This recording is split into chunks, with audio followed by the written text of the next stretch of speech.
Ethan Carter sat in the rental car, hands gripping the steering wheel, eyes staring through a dusty windshield. The dirt road stretched endlessly ahead, flanked by dry fields dotted with brittle yellow weeds. Montana. He hadn't set foot here since he was 22, when he left it all behind, his father, his mother, and this worn-down old farm, to run off to Chicago. Now, at 42, he was back. Not out of longing, but because of a quiet promise he'd made to his mother, who had passed away 3 weeks ago from a sudden stroke. The car turned onto the narrow path leading to the Carter farm. Ethan hit the brakes and stared at a scene he barely recognized.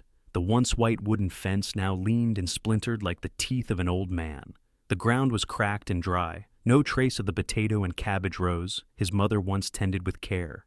The main house, a 2-story wooden structure, stood alone in the middle of the field, its roof patchy, some windows shattered. The whole thing looked like a painting of abandonment, the exact opposite of his childhood memories. Golden summer afternoons, his mother's laughter floating from the garden, the smell of toasted bread wafting from a warm kitchen. Ethan stepped out of the car, his polished leather shoes sinking into the red dust. He took a long breath, the scent of scorched grass and dry earth filling his lungs. In the small suitcase on the back seat, along with a few changes of clothes, was a wooden box containing his mother's ashes. He hadn't told anyone, but he planned to scatter them on the hill behind the house. A place where his mother once dreamed of planting a flower garden, where she'd sit and watch the sunset, telling him stories about the land. That was the only reason he was here. Sell the farm, scatter the ashes, head back to Chicago. Simple. The next morning, Ethan drove into the nearby town to meet with the lawyer. On the way, he stopped by the local farmers market, a row of makeshift tents lined along the main street, where locals sold vegetables, honey, and handmade trinkets. He hadn't planned on buying anything, just wanted to look, but his feet paused in front of a small stall. A woman, maybe in her mid-30s, stood behind the table, her hair tied up, wearing a faded plaid shirt. In front of her were rows of deep red jars of strawberry jam, lined up neatly like a tiny army. "Hi there," she greeted, voice soft but guarded. "Visiting town? Want to try some jam?" Ethan looked at her, then at the jars. "Not really visiting," he replied, hands in his pockets. "Just passing through. Strawberry jam, huh? Had plenty of that in Chicago. Probably tastes the same." She raised an eyebrow, the smile on her lips tightening just a bit. "Oh, hard to compete with big city tastes. This is homemade, though. Grown in the valley, no chemicals, no factory sugar. But I guess that's not your thing." Her tone was lightly teasing, but her eyes sparkled with curiosity. Ethan shrugged and turned slightly to leave, but something made him blurt out, "I didn't say it's bad. I'm not really into jam." He regretted it instantly. It sounded like a clumsy insult, and he felt his face flush. She laughed softly, a sound like wind chimes. "That's all right. Not everyone has to like jam. Have a good day." She turned back to rearranging the jars, but Ethan caught a quick glance from her before he walked away. Her name, he noticed, was on a small sign. Ava. The lawyer's office sat at the end of the street, a small room that smelled of old paper and burnt coffee. Mr. Harold, the town lawyer, was a thin man with silver hair and round glasses. He pushed a folder across the desk, his voice calm and steady. "Your land's a bit of a mess, Ethan. Your father never updated the will before he passed. 8 years ago, now. The property's still in his name. Plus, there are some unresolved tax issues. If you want to sell, you'll need to go through the transfer process. Could take weeks, maybe months." Ethan frowned, fingers tapping the desk. "I wasn't planning on staying that long. Isn't there any way to speed it up?" Harold shrugged. "I'll do what I can, but things move slow around here. You should stay at the farm, clean up a bit, maybe do some fixing. I'll let you know when there's news." Ethan left the office feeling frustrated. He'd thought this would be quick. Sign some papers, sell the land, move on. Now, he was stuck in a place he'd sworn never to return to. On the way back, he pulled over near a small creek and opened the trunk to take out the wooden box. Gently brushing the lid, he whispered, "I'll take care of this, Mom. I promise." Later that afternoon, Ethan stood on the porch, looking toward the hill behind the house. The wind rustled through the dry birch leaves. He remembered being a child, following his mother up that hill as she pointed to the clouds and said, You see, Ethan, this land is home. No matter where you go, it waits for you. He'd laughed, thinking it was just something she said. But now, standing there, he wasn't so sure. Ethan stepped into the house, and the musty smell hit him instantly. The kitchen was empty, except for an old wooden table and a few chairs with broken legs. The living room was thick with dust, the once vibrant red rug now faded and dull. He climbed the creaking stairs to the second floor and opened the door to his old room. The single bed was still there, the sheets and pillow long since rotted. On the wall, faint pencil sketches he had once drawn remained. A horse, a tree, a sun. He sat on the bed, sending up a cloud of dust. If he was stuck here, maybe he should at least try to clean the place up a little. As the sun set, Ethan walked outside, the box of ashes in his hands. He made his way up the hill, each step heavier than the last. The top was bare, save for a few clumps of grass and an old oak tree. He set the box down, knelt beside it, and started digging a small hole with his hands. The dry ground clung to his nails. Looking up at the sky glowing orange, he whispered, "This is where you wanted to be, right, Mom?" But he didn't open the box, not yet. On the way down, he heard bird song somewhere in the trees. A strange feeling crept into him. Not exactly peace, but not quite the loneliness he'd carried from Chicago either. He turned back to look at the weathered house in the fading light. Maybe, he thought, this place hadn't been forgotten after all. Maybe it was just waiting for someone to remember it. Ethan woke to the wind rattling the old house, shaking the cracked window panes like they might shatter any second. It wasn't the gentle kind of autumn breeze. It was harsh, howling through the cracks in the walls, stirring up clouds of dry dust. He groaned and sat up, his back stiff from the lumpy mattress he'd crashed on last night. The room smelled like dust and something else. Something like regret. Down in the kitchen, he brewed a pot of coffee using the cheap machine he'd brought from Chicago. No milk, no sugar, just black and bitter, the way he liked it these days. If he was stuck waiting on paperwork, he figured he might as well make the house a little less miserable. The kitchen was a disaster. Cobwebs in every corner, a rusted sink, and a fridge that probably hadn't been opened in a decade. He grabbed a broom from the storage room and started sweeping. Dust swirled into the air, making him cough. Under the table, he found an old wooden box, caked in dirt. Curious, he brushed it off and opened it. Inside were faded photographs and a stack of notebooks. His mother's handwriting scrawled across the covers. Ethan sank to the floor, the coffee forgotten beside him. The first photo showed him around age 10, grinning wide, holding up a freshly pulled carrot from the garden. His mom stood behind him, hair tied up in a scarf, smiling that soft smile he hadn't seen in years. He flipped through the notebooks. Most were recipes and gardening notes, but one page stopped him cold. Summer 2005. Ethan left today. No goodbye. I thought he'd come back, but this time feels final. My last summer with him. His chest tightened. He was 22 then, angry at his father, too stubborn to look back. He never imagined she'd write something like that. He slammed the notebook shut and shoved the box back under the table. Too much. Too fast. He needed air. That afternoon, the wind picked up even more. Ethan heard a loud crack outside. Stepping onto the porch, he saw half the horse stable fence had collapsed. Splintered wood scattered across the dry grass. "Great," he muttered. "Just what I needed." He didn't have any tools, didn't even really know how to fix it. After thinking it over, he decided to try the nearest neighbor. He vaguely remembered a house about half a mile down the dirt road. He trudged over, hands in his pockets, the wind whipping dust into his face. When he got there, he saw a small but tidy house. One story, a red barn out back, and rows of strawberries growing along the path. A woman was out front, wrestling with her own fence, hammer in hand, a bucket of nails at her feet. He froze when he realized who she was. The jam seller from the market. Avenue. "Hey," Ethan called, raising a hand. "You got a spare hammer? The wind knocked down part of my stable fence." Ava looked up, wiping sweat from her brow, and gave him a quick once-over. "You're the guy who doesn't like jam, right?" He gave a crooked smile, even though he didn't mean to. "Yeah, that's me, Ethan. Didn't know you lived this close." "Ava." She nodded toward the barn. "Tools are in there. Take what you need, but don't expect me to carry them over for you." "Fair enough." He walked over, grabbed a hammer and some nails, then hesitated. She was struggling to keep a post steady while trying to hammer it in. "Need a hand?" he asked. She glanced at him, half annoyed, half surprised. "I've been doing this alone for 3 years. I'm good." "Yeah, but I'm already here, and borrowing your hammer," he said, stepping forward and holding the post before she could argue. "Just tell me where to hold it." Ava rolled her eyes but didn't protest. They worked in silence for a while. The only sounds were the hammering and the wind cutting through the air. When the post was finally secure, she straightened up and brushed the dirt off her jeans. "Thanks," she said, a little reluctantly.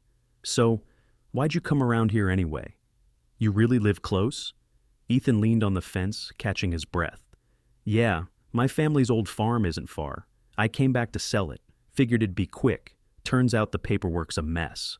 Looks like I'll be around for a while." She nodded like she'd heard that story 100 times before. "City guy, huh? Chicago, I'm guessing. From the way you talk." "Yeah. Knew it." She picked up the bucket of nails and started walking back to the house. "Well, good luck selling. Just don't think this land's only good for turning a profit. It's got more soul than you might think." That rubbed him the wrong way. "I'm not here to cash out and run," he muttered. "It's just complicated." "Sure," she said over her shoulder, tone sharp but not cruel. "See you around, Ethan." He watched her go, feeling like he'd just failed a test he hadn't even known he was taking. Back home, Ethan patched up the stable fence the best he could. Crooked, but it held. As the sun dipped low, painting the hills gold, he decided to call Harold. The lawyer picked up after 3 rings. "Any updates?" Ethan asked, pacing on the porch. "Nothing yet," Harold replied. "Still digging through the paperwork at the county office? Might take a few weeks. You hanging in there?" "I'm fine. Hey, Harold, no rush. I might need a little more time." Harold gave a low chuckle. "Take your time, son. That place isn't going anywhere." Ethan hung up, surprised at himself. Time? For what, exactly? He didn't know. He walked back inside, picked a handful of wildflowers from near the creek, and stuck them into a chipped mug in front of an old black and white photo of his mother. She stood beside the stable, her expression soft, timeless. "Guess I'm staying a bit longer," he said to the photo. "But don't get too excited." That night, he couldn't sleep. The wind howled nonstop, and his mother's journal kept echoing in his head. He pulled it out again and flipped to another page. "Ethan's just like his father," she had written. "But he has my heart, too. I hope one day he finds it." He closed the book and stared up at the ceiling. Maybe, just maybe, he would have come back sooner if he'd known she was still waiting. The next morning, he ran into Ava again, this time at the gas station while she was filling up an old pickup truck. She gave him a nod and then, out of nowhere, asked, "You're Eleanor Carter's son, right?" Ethan froze, his hand still gripping the gas nozzle. "How'd you know?" She shrugged, eyes flickering with something, recognition, maybe, or a memory she wasn't ready to share. "Just a guess. You've got her eyes." Before he could say anything else, she climbed into the truck and drove off, leaving him standing there, gas dripping onto his shoe. What he didn't know was that Ava remembered more than she let on. When she was little, Eleanor Carter had once handed her a bunch of wildflowers and said, "You're strong, Ava. Just keep your roots deep." She hadn't told Ethan that. Not yet. It wasn't time. Ethan stood in the patch of dry soil behind the house, holding a hoe he'd borrowed from Ava, staring at the row he'd just dug. He felt defeated. Last night, he'd watched a bunch of YouTube videos. Beginner's Guide to Vegetable Gardening, and figured he'd try planting some scallions. Easy enough, right? Wrong. He'd overwatered them, and by morning, the tiny sprouts were soggy and limp, like they'd lost a boxing match. "I'm a disaster," he muttered. He plopped down in the dirt and pulled out his phone to Google how to save overwatered plants. The search results were a mess of unfamiliar terms: drainage, compost, aerated soil. He chuckled to himself. Back in Chicago, the hardest decision he made was what kind of coffee to order at Starbucks. Now, here he was, hands covered in dirt, trying to revive dying scallions. What a joke. The rumble of a truck on the dirt road pulled him out of his screen. Ava showed up, carrying a small burlap sack as she walked over. "You look pitiful," she said, not bothering to hide her grin. "With soil like that and a flood for irrigation, what did you expect?" Ethan shrugged, getting to his feet and brushing off his hands. I'm new at this, all right? What, you some kind of gardening expert now? Not an expert, Ava said, but at least I know not to turn a garden bed into a swamp. She set down the burlap sack and opened it. Dark, pungent organic compost. Use this. The soil around here's dry as bone. This'll help keep the moisture without drowning your plants. Ethan wrinkled his nose at the smell, but nodded. Thanks, I owe you. Again. Yeah, keep a tab, she replied, kneeling down and digging into the dirt with her hands, showing him how to mix it in. Don't dig too deep. Scallions don't need a 5-star hotel.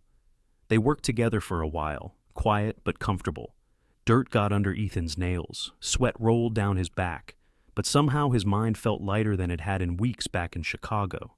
Ava glanced at him like she could read his thoughts. Feeling better yet? Dirt has a way of clearing your head. Maybe, he said with a shrug. Never thought I'd be here planting onions. Life's full of surprises, she said, standing up and brushing off her hands. All right, leave it now. No more watering. Later that afternoon, old Mr. Joe, an elderly neighbor Ethan vaguely remembered from his childhood, stopped by. He leaned on a cane, his hair snowy white, but his eyes were sharp as ever. You're the spitting image of Eleanor, he said, settling into a chair on the porch. She loved playing in the dirt, always planting something. Your dad, though, all he cared about was working the land for profit. Ethan gave a small smile. I don't think I'm like either of them. I'm figuring it out from scratch. That's a good thing, Joe said. Your dad was too stubborn to change. You're different. I saw you fixing the stable, planting stuff. You've got more of your mama in you. Ethan didn't know what to say. Joe went on, sharing old stories. Arguments between his parents about the land, evenings when the neighbors gathered for bonfires and grilled meat. This land isn't just something to sell, Joe said as he stood to leave. It's home. Don't forget that? Joe's words echoed in Ethan's mind as he took a walk at sunset. The wind rustled through the birch trees, soft and soothing. He stood in the field and watched the sky turn deep orange. Back in Chicago, he'd never felt this still inside. The city was all noise and lights. Out here, it was just him and the land. That night, while tidying up the porch, Ethan stumbled over a small wooden plank buried in the weeds. He picked it up, dusted it off, and saw the words carved into it. Welcome home. His mother's handwriting, he recognized the slant. She must have made it after he left, hoping someday he'd return. He set the sign on the table, hands trembling slightly. I'm home, he whispered, not quite sure who he was saying it to. The next morning, Ava stopped by with a basket of fresh strawberries. For you, she said, setting it down. Try making jam. You might change your mind. Ethan laughed. If I try making jam, it'll be a complete disaster. Then learn, she said, smirking. I can teach. They sat on the porch, snacking on strawberries and chatting about the wind, the land, the early days when Ava first moved here. It wasn't a deep conversation, but enough to make Ethan feel closer to her. When she left, he looked at the basket of strawberries, then at the little sign that said, Welcome home. Maybe, he thought, this place isn't so bad after all. It was late, but Ethan couldn't sleep. He sat on the porch with a can of beer he'd picked up from the gas station, eyes on the inky sky sprinkled with faint stars. The wind had calmed, leaving only the gentle rustling of birch leaves. Ava had dropped by earlier, unannounced, holding a small jar of jam she'd just made. Give it another shot, she'd said with a soft smile. Just don't insult it this time. He hadn't opened it yet, but the way she'd stood there, hands in her pockets, voice half joking, half serious, kept replaying in his head. She'd stayed for a while, sitting next to him on the steps. They didn't say much, just listened to the wind and stared out at the dark field. Then, out of nowhere, she spoke, her voice lower than usual. My husband died 3 years ago, tractor accident. He loved this land, but he was hopeless with machines. Brakes failed, pulled him under. She paused, eyes distant. Since then, I haven't let anyone in, too scared. Ethan turned toward her, unsure what to say. He just nodded, letting her continue if she wanted. But she didn't. She stood, gave his shoulder a light pat, and walked off. Her shadow disappeared down the dirt road, leaving him with a cold beer and a feeling he couldn't quite name. He took a sip, thinking about Chicago.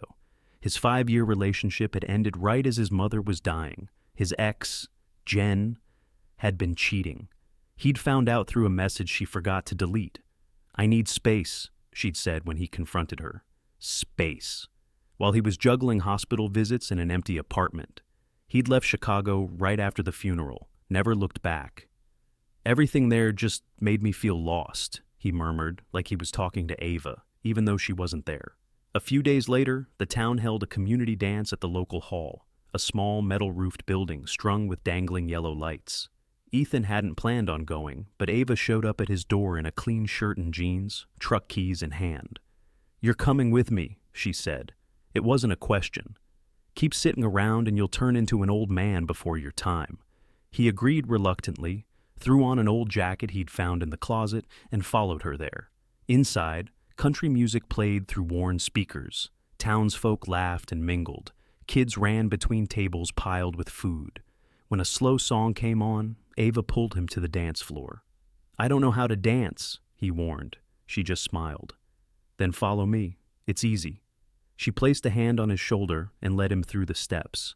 Under the warm yellow lights, they moved slowly, awkward at first, then falling into rhythm. Ethan looked at her. The way her hair fell across her forehead, how her eyes lit up when she laughed. For the first time, he didn't just see her as the tough neighbor, but as a woman with soft corners she rarely showed. The night passed quickly. On the drive home, Ava stayed quiet, but it wasn't the distant kind of silence. When they pulled up to his house, she said, "Thanks for dancing with me. It's been a long time since I've done something like that." "It was fun," he replied, then added, "Same here." The next morning, Ethan checked his email on the beat-up old laptop.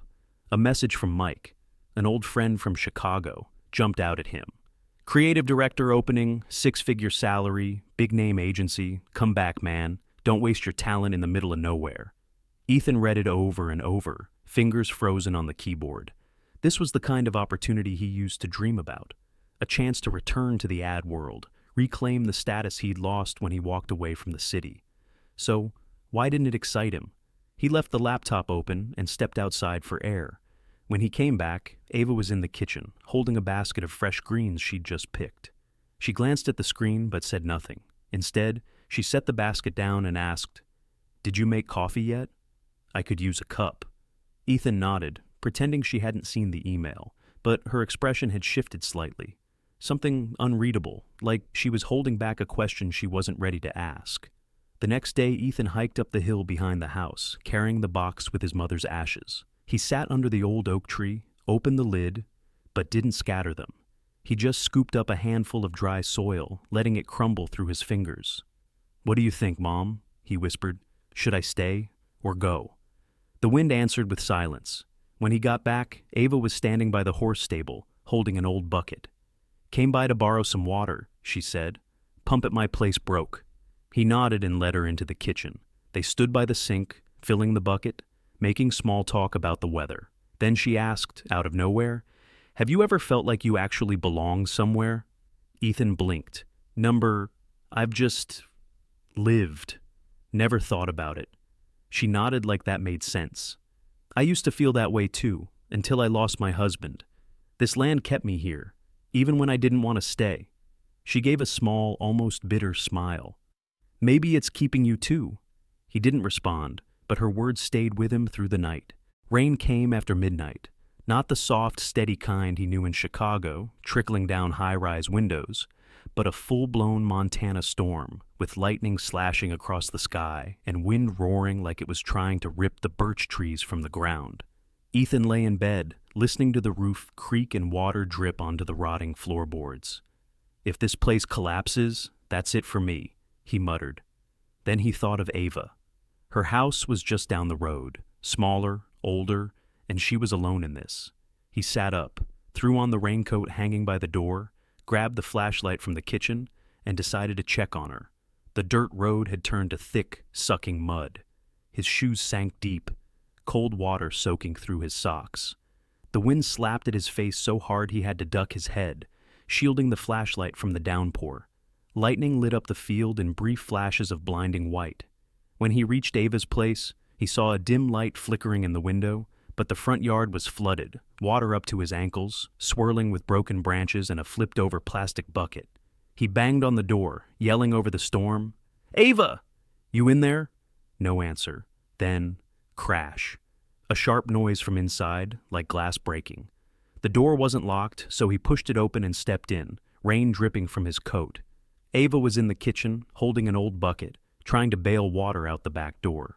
The floor was flooded, water gushing in from under the door, sweeping along empty cans, a pair of worn rubber boots, and a soggy magazine. She looked up, hair soaked and plastered to her face, her eyes wide with a mix of surprise and annoyance. "What the hell are you doing here?" she shouted over the storm, voice hoarse from yelling. "Seeing you like this, there was no way I could just sit at home," Ethan said, stepping forward and pulling the bucket from her hands. "Let me help. Where's all this water coming from?" "The back door," she shouted over the storm, pointing to the wooden frame rattling in the wind. "The hinges gave out. I tried to block it, but it's no use." Ethan glanced out the foggy window and spotted a pile of scrap wood near the chicken coop. "I'll grab some boards and block it. You keep bailing." He ran out into the storm, rain whipping his face like leather lashes, cutting through the thin raincoat. He hauled the boards back, hands shaking from the cold, and hammered them into place with an old hammer he found in the corner of her kitchen. Rain stung his eyes, but eventually the water stopped pouring in. When he came back inside, soaked to the bone, he saw Ava through the window, tying a rope around the electric pole near the chicken coop. It was swaying violently, ready to fall. "Are you out of your mind?" he yelled, rushing out to grab her arm through the drenched sleeve. "Leave it! That thing's gonna fall. It's not worth it." "I can't!" she yelled back, pulling her arm free. "If the coop goes, I lose everything. You don't understand." He didn't argue. He grabbed the rope with her, and together they pulled hard through the rain. The post tilted, the rope burned his hands, but they managed to secure it to a nearby oak tree. When they finished, both were soaked head to toe, breathless, standing under the tiny awning, watching the storm finally begin to ease. "Thank you," Ava said, hugging herself against the cold. Her voice was small but sincere. "I didn't think you'd actually come." "Yeah," Ethan replied, his breath visible in the damp air. "Me neither. But leaving you alone in that storm didn't sit right." The storm lasted until dawn, leaving behind flooded fields. Ethan's stable fence flattened once again, and broken branches scattered across the yard.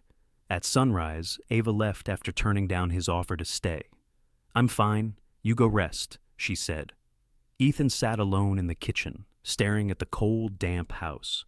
He pulled his mother's journal from the wooden box, wiped the rainwater off the cover, and flipped to the last entry she'd written before her illness took over. "Ethan, if you ever come back, look to the land. It'll give you the answer." He frowned, not fully understanding, but the words clung to him like a question he couldn't shake. That afternoon, Ava stopped by again, carrying a bundle of warm bread she'd baked that morning. "Repayment for last night," she said, setting it down. Her hands still trembled slightly from the cold, but something in the air between them had shifted. It was tense, like an unsaid thought lingering just beneath the surface. She sat across from him at the table, looked at him for a moment, then asked directly, "You're leaving, aren't you? Going back to Chicago?" Ethan flinched, his hand pausing on the cold coffee mug. "How did you—" "I saw the email," she said calmly, voice flat. "Big job, great salary. Who wouldn't take it?" He stayed quiet, staring into the mug, unsure what to say. Finally, he sighed. "I haven't decided, but maybe you're right. Maybe I will go." Ava stood up, a flicker of sadness in her eyes. But no surprise, as if she'd expected this all along. "I figured. Guys like you don't stay long in places like this. Just don't make me hope, Ethan." She turned to leave, her voice tightening as she tried to hold herself together. "Thanks for last night, but don't come by again." "What do you think I am?" Ethan snapped, rising from his chair, voice sharper than he meant. "I'm not the guy who bails when someone needs help. I was there, in the middle of a goddamn storm. Because I care. And this is what I get? Because you're going to leave," she shouted back, her eyes glassy. "Not just from leftover rain. You don't belong here, Ethan. Don't pretend like you do." She stormed out into the mud, boots squelching with every step, leaving him gripping the back of the chair, knuckles white with frustration. That evening, Ethan climbed the hill behind the house again, carrying the box with his mother's ashes. He sat beneath the old oak, opened the lid, but still didn't scatter them. Instead, he scooped a handful of wet earth, squeezed it gently, felt it stick to his fingers, no longer dry and brittle like before. "Mom said the land would give me an answer," he murmured, voice raspy. "But I don't see anything." The wind stirred, carrying the smell of damp soil and fresh grass. He closed his eyes, remembering a long-ago afternoon, 10 years old, running after his mother up this hill. She pointed to the ground and said, "The land doesn't leave anyone behind, Ethan. Only people leave the land." He had laughed back then, thinking it was just something she said. But now, sitting there, he wasn't so sure anymore. Back at the house, Ethan dug through his mother's old documents in the wooden box, his hands still covered in dirt. A folded sheet fell out. A land conversion application, switching from commercial farming to an ecological education model. It was signed Eleanor Carter. The date was the year he'd left, but the form had never been sent. The edges were yellowed. His heart beat faster as he read it. His mother had wanted to turn this place into something more, something that wasn't just land to be sold or forgotten. He folded the paper gently and laid it on the table, his mind racing with unspoken questions. That night, Ethan couldn't sleep. He sat on the porch, a cold beer in his hand, watching the stars blink in the clear sky after the storm. Ava's voice echoed in his head. "Don't make me hope." The words cut deeper than he expected. He didn't want to leave, but he wasn't sure he could stay either. He thought back to Chicago, those long days chasing deadlines under sterile office lights, the honking horns outside his window, and the emptiness he felt when his mother passed and he couldn't do a damn thing about it. Here, with the dirt and the wind, he felt alive. Even just a little. He took a sip, glancing toward Ava's house. The lights were off. Maybe, he thought, the answer isn't in the land. It's in me, in what I choose to hold on to. After the storm, Ethan didn't see Ava for several days. She didn't stop by, and he didn't go over either. Her words still rang in his ears, sharp like wind cutting through the fields. He figured she needed space, and maybe he did too. But the land behind the house didn't wait for anyone. The water slowly drained, leaving behind cracked mud and what was left of his ruined vegetable rows. He stood in the middle of it, hands on hips, staring at the mess. "Can't leave it like this," he muttered. If he was still here, he had to do something, even if just to prove to himself that he wasn't the kind of man who gave up. He started with the stable. The fence had collapsed completely in the storm, leaving only a few crooked posts and scattered rotten boards. He borrowed a hammer and some nails from old Joe, the kind neighbor who handed over a full bucket of rusty but usable nails. "You can do it, son," Joe said, clapping a hand on his shoulder as Ethan hauled some new boards back from town. Ethan didn't know much about this kind of work. He missed the nail twice, bruised his thumb so badly it turned purple. But he kept going. With every swing of the hammer, he thought of his mother, of that form she never sent, of her dream to turn this place into something more than just an empty farm. When the stable finally stood again, crooked but sturdy, he stepped back and looked at it, sweat dripping down his face. For the first time, he felt proud of something that had nothing to do with Chicago. Next came the soil. He bought organic compost from the agricultural store in town.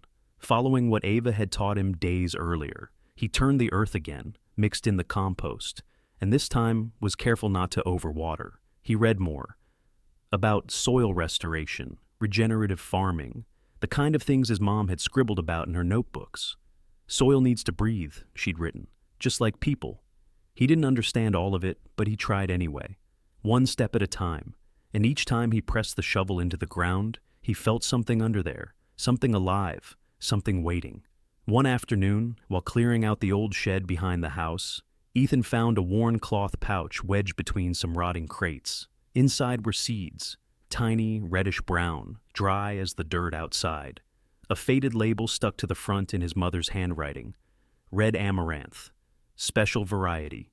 Iki bin Dort. He paused, holding it up to his nose. Just dust. But the name triggered something, a memory of her garden, full of these bright red leaves like bursts of fire. She used to make soup with them, saying it was a rare variety you couldn't find at the market. He slipped the pouch into his jacket pocket. Maybe it's worth a shot. He planted them in the newly turned rows, gently pressing each seed into the earth, covering them lightly, watering just enough. He had no idea if they'd sprout. It had been 20 years. Maybe they were dead, but he planted them anyway. It felt like a way to reconnect with something lost. Every day after that, he checked on them, crouching by the row, waiting. On the 5th day, tiny green shoots broke through the dirt, fragile but alive. He grinned to himself, the kind of smile you don't even notice until it's already there. A few days later, Ethan made his way to Ava's house, not to apologize, not to argue. He just wanted her to see what he was doing. He knocked on the door gently, a bit unsure. Ava opened it wearing an old sweater, her hair tied back, eyes cautious. "What is it?" she asked. She didn't invite him in. "I want to show you something," he said, pointing toward his place. "I fixed the stable. I replanted the soil, found some seeds. My mom's, I think. You know more than I do. Can you take a look? Just tell me if I'm messing it up." She looked at him for a moment, weighing something silently, then nodded. "All right, but just for the plants. Don't get ideas." They walked across the field in silence, the sound of dry soil crunching under their boots. At the vegetable rows, Ava knelt down, pressed her hand to the soil, examined the baby amaranth shoots. "Your soil's better," she said, her tone softer. "But this variety's strange. I haven't seen it around here." "It was my mom's," Ethan replied, kneeling beside her. "Found it in the shed. Might be rare." Ava nodded, saying nothing at first, but something in her gaze softened. "If you're serious about this, I can help," she said after a moment. 50-50 split, small scale, sustainable. But don't plant anything in my heart, Ethan. I mean it." He smiled gently. Not because it was funny, but because he understood. "Just the plants, I promise." That's how the partnership began. Ava brought over more compost and showed him how to care for the red amaranth sprouts. Light watering, loose soil, shade during harsh sun. She talked about past seasons, back when her husband was still alive, how they tried growing everything but failed because of the dry land. "He wasn't patient," she said with a sad smile. "I learned how to wait." Ethan listened. He didn't ask too much, but every word she shared drew him a little closer. Not in a romantic way, but in that quiet, steady connection between two people who had both lost something. One day, while checking the vegetable beds, Ava slipped a few of the red amaranth seeds into her pocket. She didn't tell Ethan, but that night, she mailed a sample to a friend at the state's agriculture center, someone who had helped her test soil the year before. She wrote a short note. "Can you check what this variety is? I have a hunch it's special." She didn't expect much, but she sent it anyway. Just a feeling. Each day the plants grew taller, the leaves deepened into rich reds under the Montana sun. Ethan stood back one afternoon, hands resting on the handle of his hoe, staring at the rows. He thought of his mother. She had once dreamed of a flower garden on the hill. But maybe she'd also wanted this. A living, breathing piece of land. Not just for herself, but for him too. He glanced over at Ava, tightening the fence nearby. "You think we can really do this?" he asked. "Maybe," she said, not looking up. "But don't ask me. Ask the land." He chuckled and looked back down at the rows. The land didn't speak, but the plants did. They were growing, day by day, right in the middle of Montana's dry summer winds. Summer passed quickly, and Ethan's red amaranth now filled a corner of the field. The leaves glowed crimson under the sun, vivid against the cracked earth like fresh paint on an old canvas. He couldn't believe how fast they had grown. Just a few months ago, they were fragile sprouts. Now they stood nearly knee-high, thick-stemmed and ready for harvest. One morning, Ava stood beside him, holding a basket, looking over the beds with a rare flicker of pride in her eyes. "I didn't think you could pull it off," she said, half joking. "City guy with that kind of patience? That's a first." Ethan grinned, brushing dirt off his hands. "Honestly, neither did I. But with you bossing me around, who dared quit?" She shot him a glance, but didn't reply. The corner of her mouth lifted, just a little. They started the harvest, cutting the red amaranth carefully and filling 2 big baskets. Then they brought them to the weekend farmer's market in town. Ethan was nervous. He'd never sold anything like this. He was used to boardrooms and PowerPoint decks, not produce stands. But Ava knew the drill. She arranged everything neatly and pinned up a small sign. "Organic red amaranth, rare variety." Locals stopped to take a look. A few out-of-state tourists wandered over, curious. By the end of the day, they had sold every bunch. Their cash box was stuffed with small bills and kind words. "Tastes better than the regular stuff," one older woman said. "Sweeter, fresher." Ethan looked at Ava, surprised. "They actually liked it?" She nodded while counting the money. "It's different and clean. If we keep this up, we'll have regulars." That small success lifted Ethan's spirits. He pitched an idea to Ava. Why not host a mini market right on the farm? Not just the amaranth, but her strawberry jam, a few new vegetables he was testing, and maybe some of Joe's honey too. "Let people come here," he said. "Let them see the soil, the plants. Makes it real." Ava hesitated. She wasn't one for crowds on her turf. But eventually she agreed. "Fine, but you handle the people. I'm not great at that." They spent a week preparing.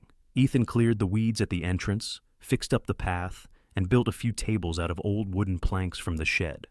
Ava brought over 2 crates of strawberry jam and made a fresh batch, the scent of fruit and sugar filling his kitchen while she stirred over the stove. Joe joined in too, with 3 jars of golden honey and a few stories from back in the day, ready to entertain visitors.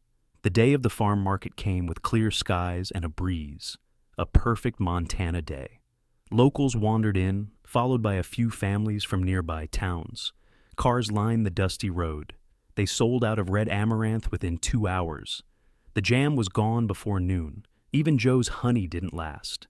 A kid ran through the vegetable beds shouting, "Mom! Look at the red leaves. They're so cool." Ethan watched from the edge of the field, hands in his pockets, feeling like he'd done something that mattered, something bigger than just planting seeds. That night, after the market, he and Ava sat on his porch, dividing up the earnings. A modest pile of bills, but enough to bring a smile. She told him about the upcoming fall fair in town and asked if he wanted to join. "I've never done this kind of thing alone," she said, voice soft. "But with you, it's not so bad." "Yeah, I'll go," Ethan said without thinking too hard. They sat a little longer, talking about plans. More red amaranth, experimenting with new vegetables, maybe even a small herb garden. Then Ava stood up, saying she had to grab a few things from home. When she came back, she was holding a fresh jar of jam and a set of keys to the jam room, a small space off her kitchen that she hadn't let anyone into since her husband died. "Come with me," she said, her voice a little shaky. "I want you to see it." Ethan followed her back. The room was pitch dark until she flipped the light on. Inside was a long wooden table, shelves lined with empty jars, and a photo on the wall of a young man, grinning, standing beside a row of strawberry plants. "My husband," Ava said, pointing. "He loved making jam with me. This was our space."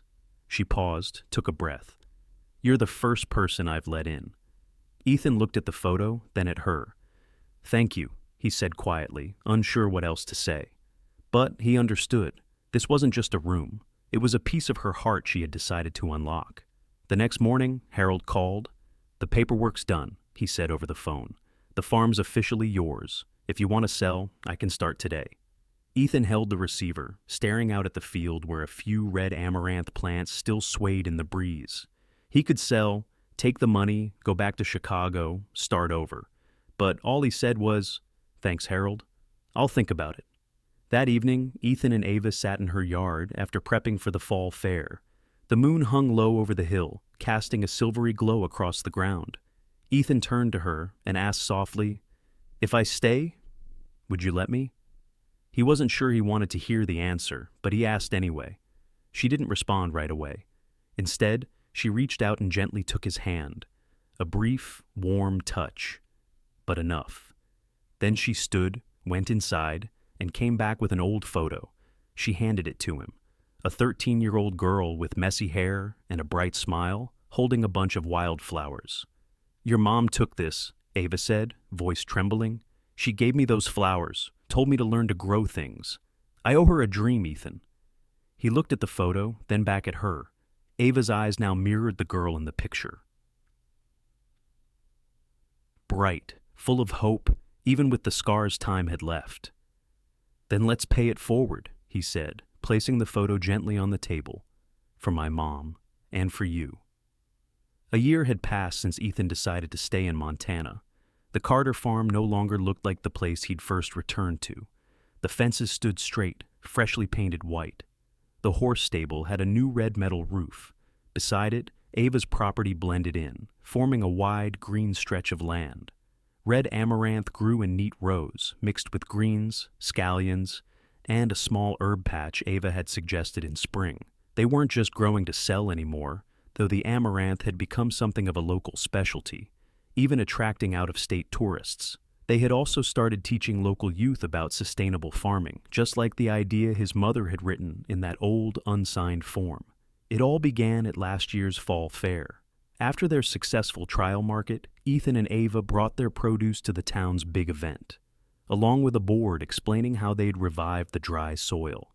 A group of students from the nearby vocational school stopped by, curious. "How did you grow anything on this kind of land?" one girl asked, holding a leafy stalk of amaranth. Ethan told the story, about compost, about waiting for the land to breathe again, about the heirloom seeds his mother left behind. Ava stood beside him, adding details, her voice steady, like someone who'd lived in rhythm with the earth for years. At the end, the girl asked, "Could I learn this?" Ethan glanced at Ava. She nodded, and that's how it started. Now, every month, small groups visited the farm, sometimes students, sometimes young people from local reform programs, sometimes teens who had dropped out and were looking for purpose. Ethan taught them how to dig, how to plant, how not to drown the roots. Ava showed them how to listen to the soil, how to tell when it needed rest. "Soil isn't a machine," she told a boy who was yanking weeds too hard. "Be gentle, it'll give back when it's ready." The boy nodded, not fully understanding, but he adjusted his grip. Ethan watched, hoe in hand, thinking of his mother. She would have loved this. Young hands in the dirt, learning to plant hope, the way she once did with him. One late autumn afternoon, Ethan stood in the field, looking over the red amaranth glowing under the soft sun. The wind carried the scent of damp earth and dry grass, something he'd grown to love.